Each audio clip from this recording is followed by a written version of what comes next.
नमस्कार। DIPR राजस्थान में आपका स्वागत है। मैं हूं आपके साथ जानिसार खान और आप देख रहे हैं सुजस बुलेटिन।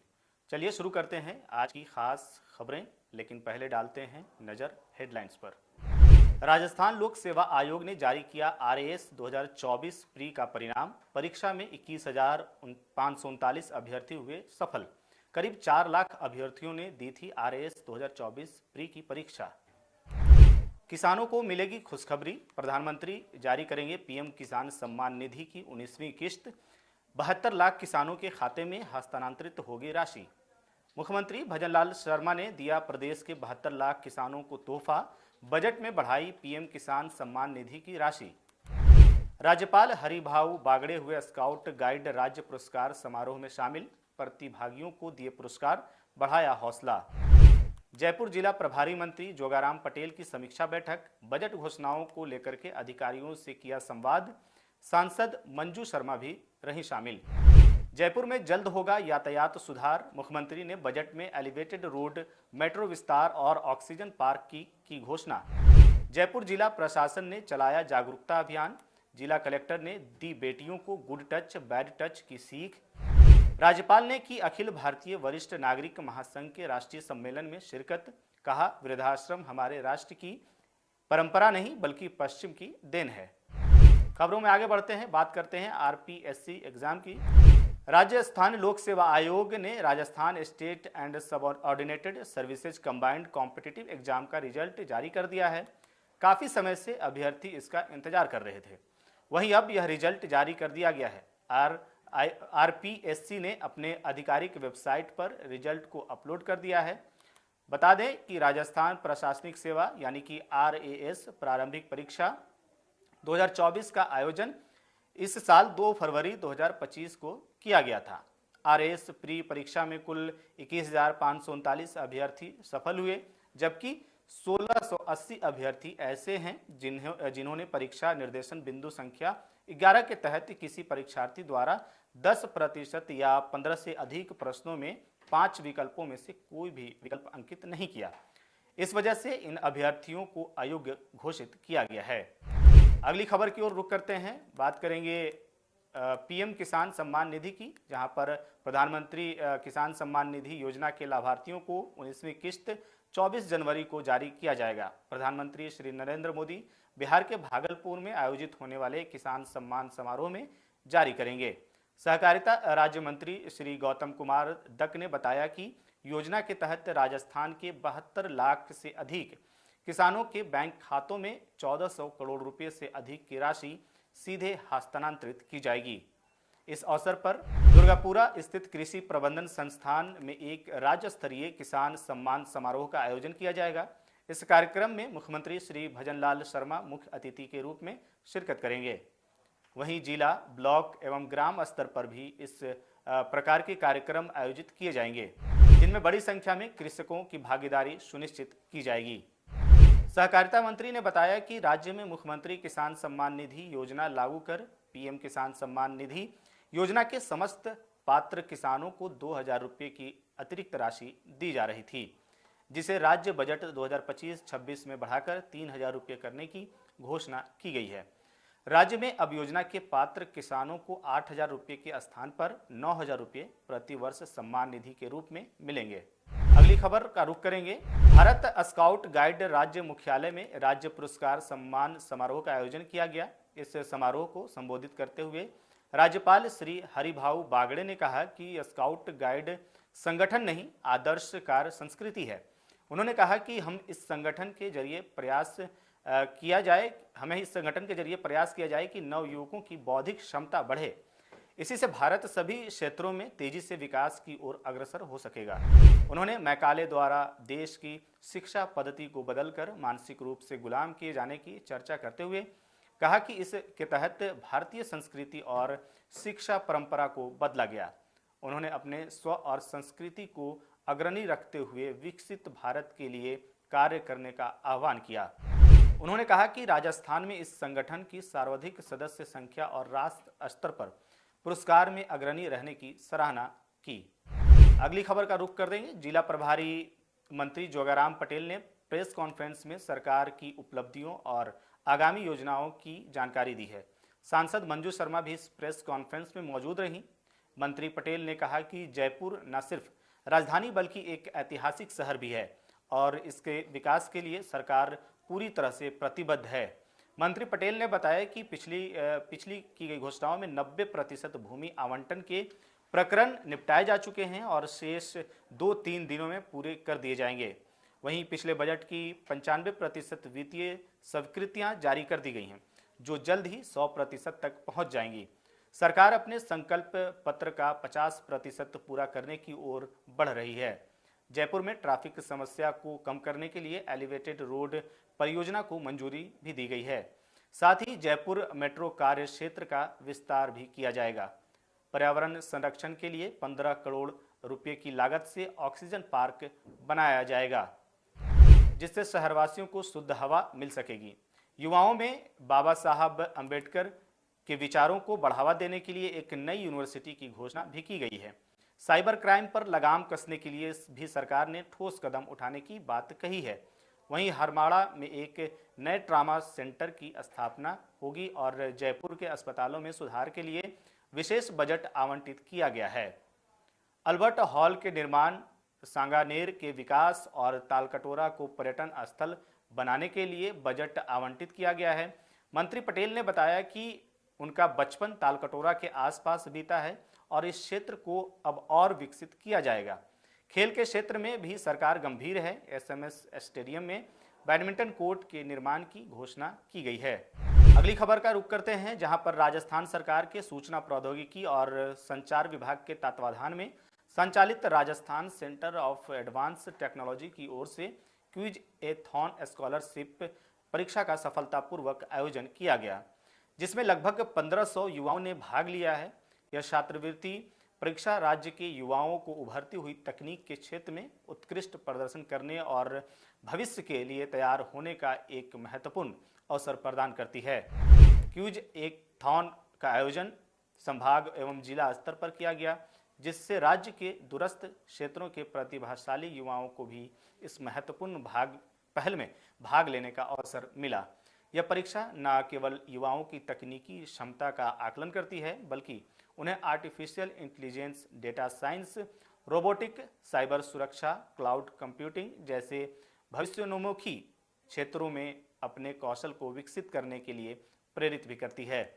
क्विज एथॉन के माध्यम से चुने गए प्रतिभाशाली विद्यार्थियों को राजस्थान सरकार की ओर से 100% तक की छात्रवृत्ति दी जाएगी, जिससे वे artificial intelligence, data science, robotics, cyber सुरक्षा, क्लाउड कंप्यूटिंग इत्यादि जैसी अत्याधुनिक तकनीकों में प्रशिक्षण प्राप्त कर सकेंगे।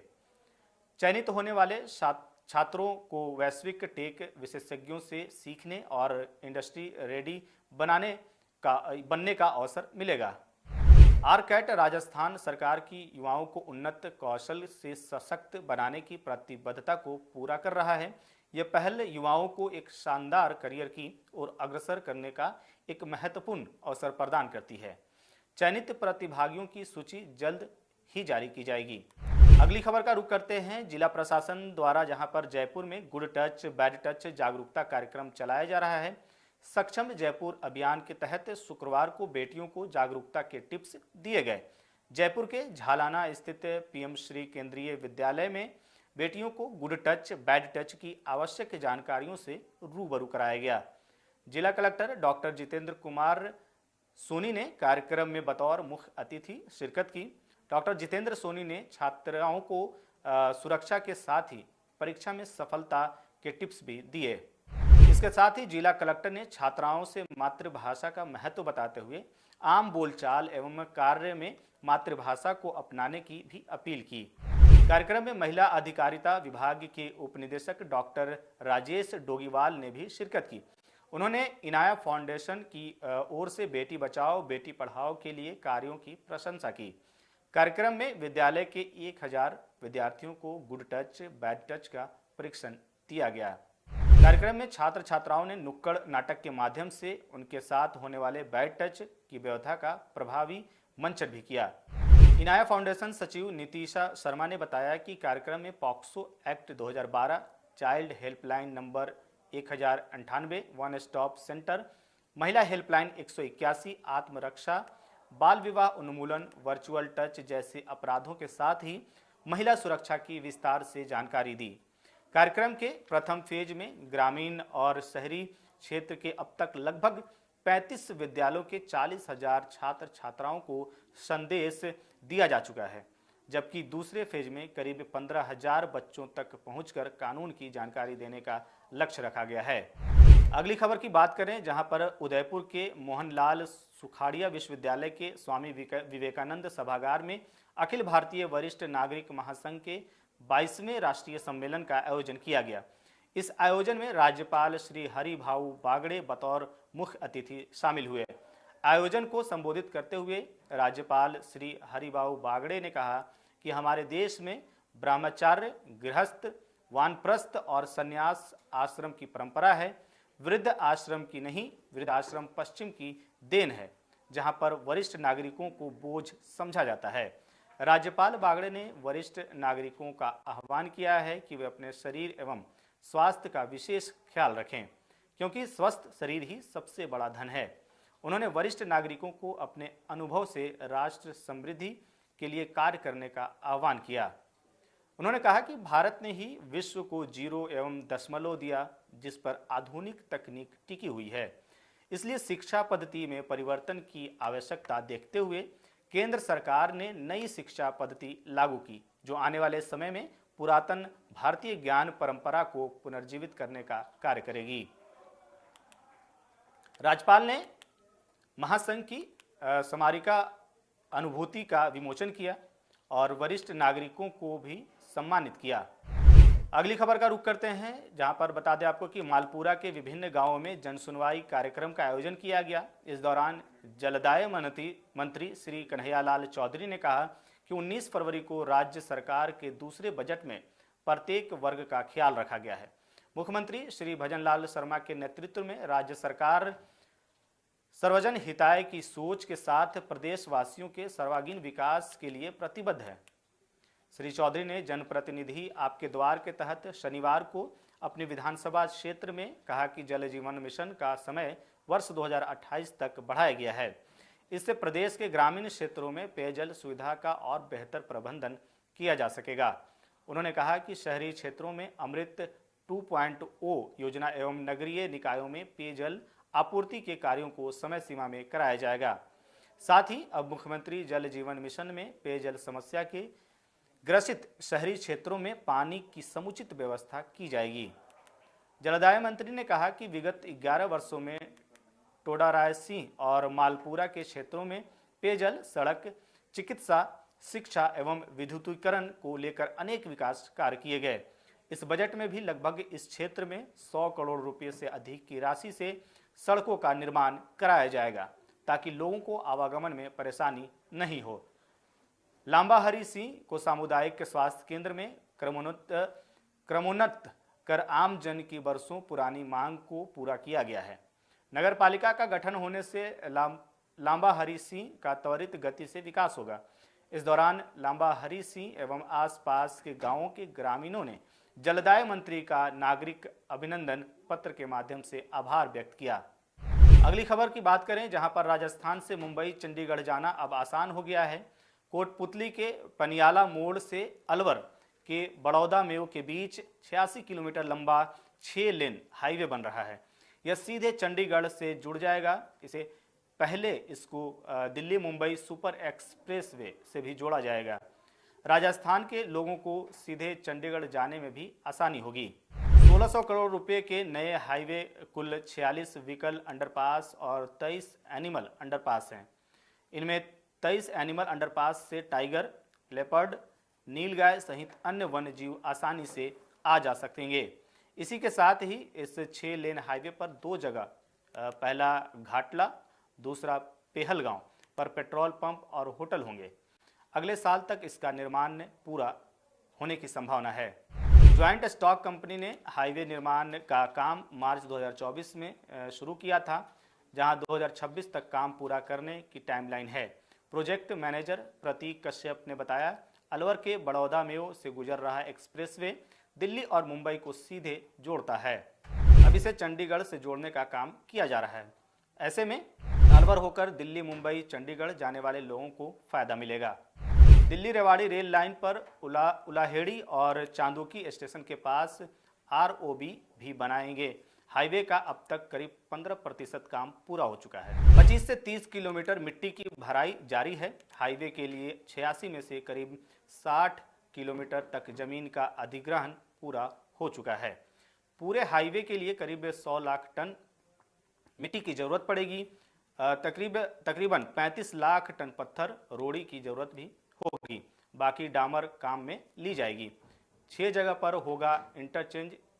इस हाईवे पर पनियाला मोड़, लाडपुर के पास, खैरतल, मातोर के पास, गाजूकी, जुगारावर, अलवर, रामगढ़ रोड व शीतल है। इसमें सबसे बड़ा गाजूका के पास 20 हेक्टेयर का जलेबी सर्किल होगा। बाकी सब छोटे हैं। एक तरह से 86 किलोमीटर लंबे हाईवे पर 7 जगह पर उतरने चढ़ने का रोड होगा। बाकी छोटे छोटे पुलिया, कलवट करीब 250 के आसपास आ जा सकेंगे। 10 मीटर चौड़े और 3 मीटर ऊंचे होंगे एनिमल अंडरपास। हाईवे सरिस्का के बाहर अलवर वन क्षेत्र से निकलेगा। ऐसे में वन्य जीवों की सुरक्षा का भी खासा ध्यान रखा जाएगा। जहां वन क्षेत्र लगता है उस जगह एनिमल अंडरपास बनाए जाने हैं ताकि लेपर्ड, टाइगर, नीलगाय सहित अन्य वन्य जीव आसानी से आ जा सकें। करीब 15 किलोमीटर में 23 एनिमल अंडरपास मातौर से उलाहेड़ी के बीच बनेंगे। ये 10 मीटर चौड़े और 3 मीटर ऊंचे होंगे। इनमें से व्हीकल भी निकल सकेंगे। वन विभाग के अधिकारियों के अनुसार अलवर, सारिस्का और आसपास के जंगल में 300 से ज़्यादा लेपर्ड हो सकते हैं। यह हाईवे सरिस्का के बाहर अलवर वन क्षेत्र से निकल रहा है। सरिस्का के बाहर के वन क्षेत्र में भी 50 से ज़्यादा लेपर्ड हैं। लेपर्ड के अलावा चीतल, सांभर, जरख सहित दूसरे वन्यजीव भी हैं। इसके अलावा आसपास के गांवों में बड़े पैमाने पर पशुओं को भी पाला जाता है। बहुत से लावारिस पशु भी हैं जो जंगल में एनिमल अंडरपास से ही दूसरी तरफ आ जा सकेंगे।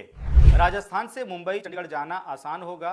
Kotputli Alwar 86 kilometre 6 lane highway बनने से बचेगा समय। फिलहाल सुजस बुलेटिन में अभी के लिए इतना ही। जल्द होगी मुलाकात, तब तक के लिए नमस्कार।